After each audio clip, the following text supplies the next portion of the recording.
بسم اللہ الرحمن الرحیم۔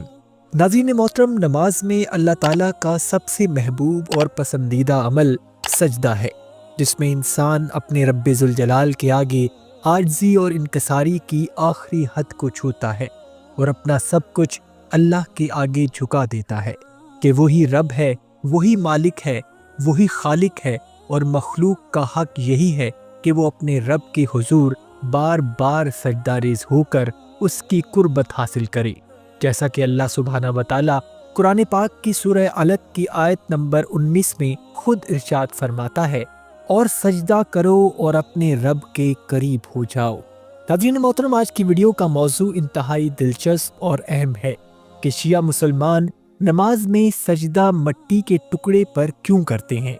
ناظرین محترم، فقہ جعفریہ کے مطابق نماز میں سجدہ صرف زمین یا زمین سے اگنے والی ایسی چیز پر جائز ہے جو کھانے یا پہننے کے کام نہ آئے۔ اسی اصول کو مد نظر رکھتے ہوئے شیعہ حضرات نماز میں سجدے کے لیے اکثر ایک چھوٹے مٹی کے ٹکڑے کا استعمال کرتے ہیں، جسے تربہ یعنی سجدہ گاہ کہا جاتا ہے۔ زیادہ تر شیعہ اس مٹی کو کربلا کی زمین سے لیتے ہیں، کیونکہ وہ امام حسین علیہ السلام کی قربانی کو ایک روحانی علامت سمجھتے ہیں۔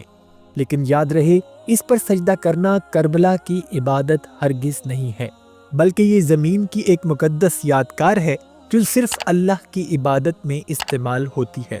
یہ بالکل ویسے ہی ہے جیسے کچھ مسلمان جائے نماز یا خانہ کعبہ کی تصویر کے ساتھ نماز پڑھتے ہیں۔ اس کا مطلب یہ نہیں کہ وہ تصویر کی پوجا کرتے ہیں، بلکہ وہ اس میں ایک روحانی تعلق محسوس کرتے ہیں۔ اہم بات یہ ہے کہ شیعہ سجدے کو اللہ کے سامنے عاجزی کے اظہار کا ذریعہ سمجھتے ہیں، اور وہ چاہتے ہیں کہ ان کا ماتھا کسی مصنوعی چیز پر نہیں بلکہ اللہ کی بنائی ہوئی قدرتی چیز پر جھکے۔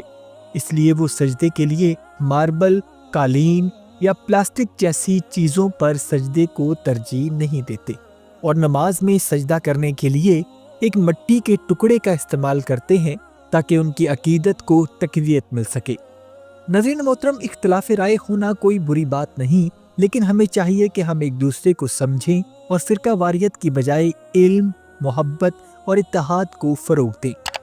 اگر آپ کو یہ ویڈیو پسند آئی ہو تو لائک کریں، سبسکرائب کریں اور کمنٹس میں بتائیں کہ آپ کو یہ ویڈیو کیسی لگی۔ اپنا اور اپنے گھر والوں کا بہت سا خیال رکھیے گا۔ وما علینا الا البلاغ المبین۔